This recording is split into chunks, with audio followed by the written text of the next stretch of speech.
যৌন হেনস্থা নিয়ে একটা না বিভিন্ন ধরনের মানে খবর মানে দারুণভাবে আহ, বিচলিত করছে।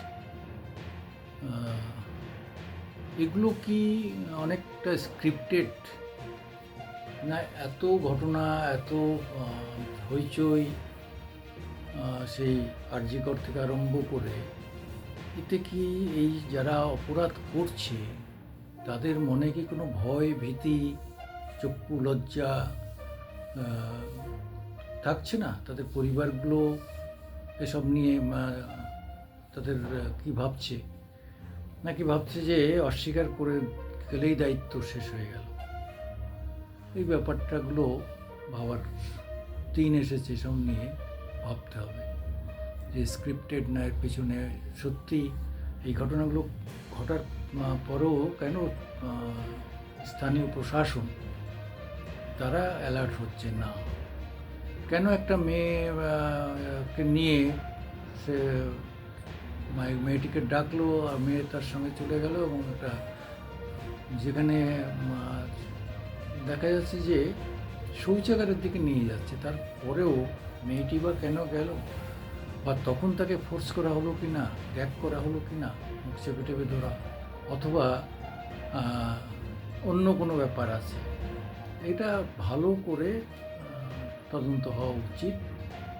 না হলে হয়তো একটা ভয়ঙ্কর, আমরা কি বলবো, আমরা যে রাজ্যে থাকি সেই রাজ্যের অপমান, সে রাজ্যের মুখ কালো হলে তো আমাদেরও মুখ কালো হয়।